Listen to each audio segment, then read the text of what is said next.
Solamente para decir, la libertad existe, es aprensible, se puede tocar, se puede palpar, la podemos oler.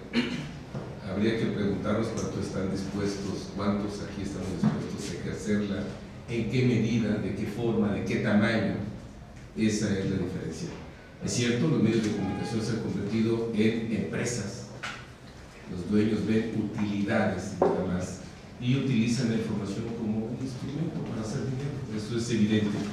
Los que aquí estamos trabajamos para empresas, salvo quienes puedan poner la suya, tendrán la oportunidad de tener idea de cómo mejorar el ejercicio de la libertad de expresión. Yo sí he enfrentado limitaciones. Me han dicho muchas veces, esto no lo digas, esto bájalo, pero creo que la libertad empieza cuando tomamos la decisión de decir, o mejor dicho, no decir que hay rateros, pero sí decir que se están perdiendo las cosas.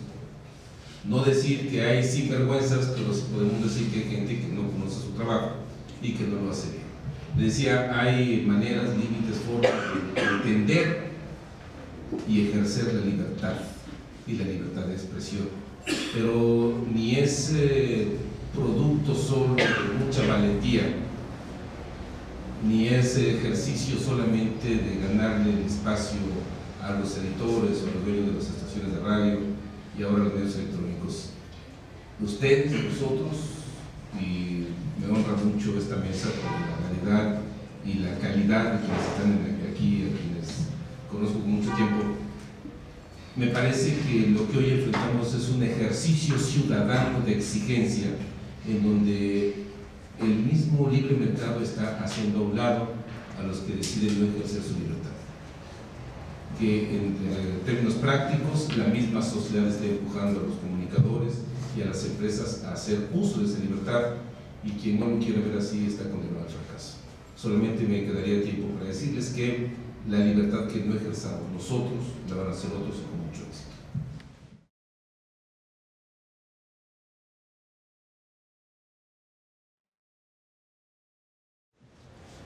Fuentes de información todas: ciudadanos, organizaciones, instituciones, universidades, investigadores, catedráticos, religiosos, militares, en activo, en retiro, todos son fuentes de información.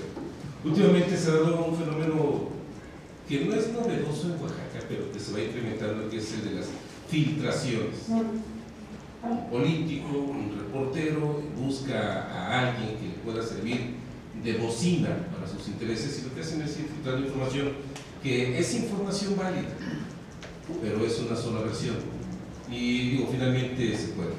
De hecho, hay una tendencia ahora de siempre cuestionar lo que nos digan. Incluso las fuentes de información más confiables deberíamos empezar a cuestionar qué tan válido, de dónde viene, qué es lo que quieren, para qué te lo dicen, cómo te lo dicen, y cuál es la utilidad o la finalidad práctica de decirlo también.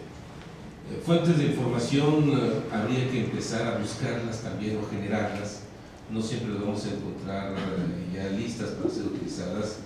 En muchas ocasiones hay investigadores muy talentosos que tienen una especie de fobia a los medios de comunicación. Ellos cumplen con protocolos de investigación, los entregan, y evidentemente no les interesa que se sepan aquí porque tienen otra trascendencia.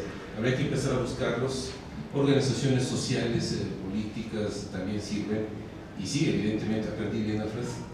Sí, desde luego también el contacto directo con la gente, poder mirar a cualquiera a los ojos, acercarse, preguntarle y no perder el sentido común. El sentido común es sentir, vivir, conocer cómo piensa, cómo vive el campesino, el funcionario, los políticos, los empresarios. Es esa habilidad que se va adquiriendo con el paso de los años, el poder interpretar a la gente, el poder sentarnos, sí, tal vez con un político o un empresario muy poderoso, en el mejor lugar que pueda tener en la ciudad, pero también sentir y vivir con los campesinos, caminar 2 horas y sentarse a la sombra de un árbol, sacar las tortillas y comer con ellos después de caminar. Cuando no tenemos esa sensibilidad, no tenemos la habilidad para ir generando fuentes de información. Cuando vas caminando con la gente en la vereda, en la noche, en la montaña, cuando se cabalga en silencio con la gente para llegar en la noche al pueblo, la gente va contando su historia, su vida, y de ahí sale información, de ahí se genera mucha información. ¿Cuál es el papel de las oficinas de información? Siento que hay una tendencia muy marcada que tendrá que aplicar aquí tarde o temprano en Oaxaca, como ya pasa en muchas partes del mundo. Se tiene que convertir en oficinas especializadas de información o desaparece. En México, en Oaxaca, desafortunadamente las oficinas de prensa se han convertido solamente en generadoras de boletines que, bien lo dice Soledad, no siempre tienen información. La tendencia en el mundo entero es que el reportero que quiera atender una mesa de información de una dependencia o institución tiene que especializarse. Si es del ejército, tiene que conocer, si es el vocero del ejército, tiene que conocer cómo se vive, cómo trabaja, cuáles son sus rutas y códigos. Si es en un hospital, tiene que conocer por lo menos medicina. Lo más importante es conocer de lo que quiere saber. De lo contrario, se hace un trabajo deficiente, pobre, muy pobre, lo que dice Soledad con toda razón, es que no siempre generan información.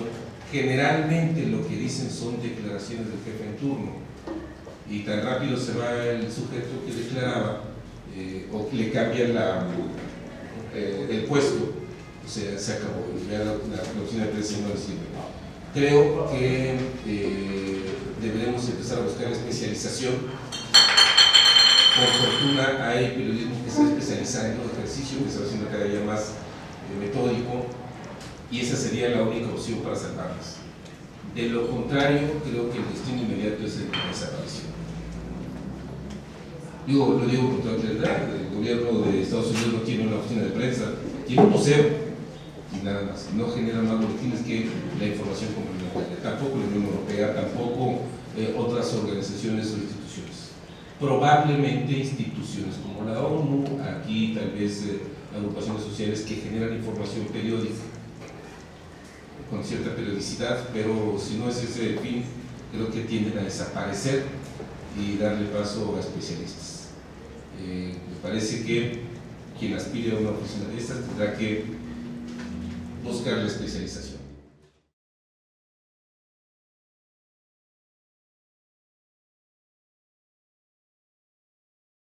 Boletines de comunicación pueden ser válidos cuando llevan información que sea de utilidad para la gente, cuando tienen algo que decir sinceramente que sea de utilidad para la sociedad. No se ha encontrado la manera, y miren que yo puedo hablar con toda claridad de este tema porque he estado en los dos lados. He sido borracho y cantinero, y yo sí les puedo decir que estando en el área de comunicación social del gobierno del estado, particularmente en radio, intentamos generar información para la sociedad que le sea de utilidad a la gente. Digo, no siempre se puede en los términos como quisiéramos, pero sí hizo un buen esfuerzo. Promovimos incluso la generación de un noticiero radiofónico, siendo parte del sector de gobierno, para dar a conocer las actividades, pero regla esencial es que todas las dependencias que quisieran que se dieran lectura a sus comunicados deberían ser informativos, y no lo son. Ni entonces ni ahora. Habría que rehacer, habría que recomponer para poder extraer sustancia informativa.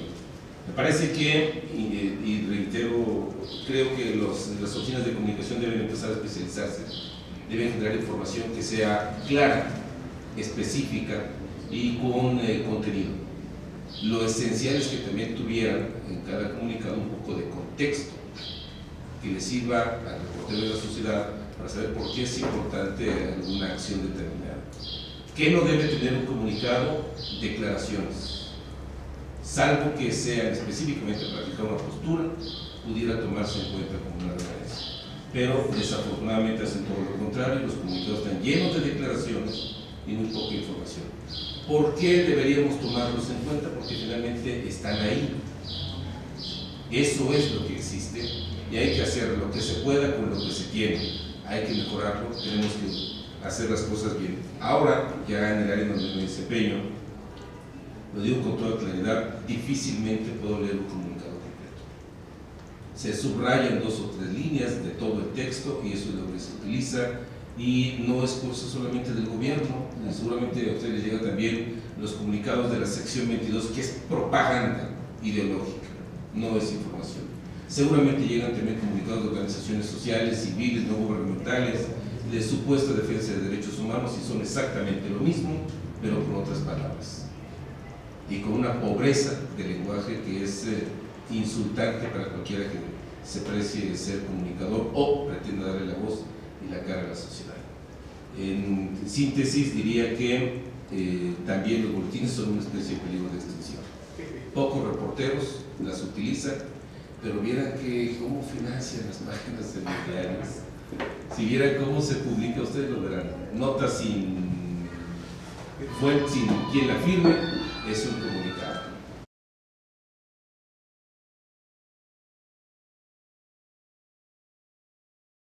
De veras, casi todas están muy pintaditas, están en el mismo nivel. Solo me atreveré a decir que es altamente desconfiable los comunicados del gobierno del estado de Oaxaca, particularmente los que hablan del gobernador del estado, altamente desconfiables los comunicados que emite la sección 22 y organizaciones que dicen defender derechos humanos. Tienen un sesgo que no solamente es de hipocresía, sino de manipulación completa. ¿Y cuáles son los que se salvan? Ocasionalmente, como comunicados, son buenos los que emite la octava zona militar, porque se concretan a los hechos, información muy precisa, pero son terriblemente ineficientes a la hora de tratar de contactar una información con ellos. Las oficinas de prensa en el ejército y en las corporaciones no funcionan para eso, solamente emiten y no aceptan preguntas ni sugerencias. Sería la aportación.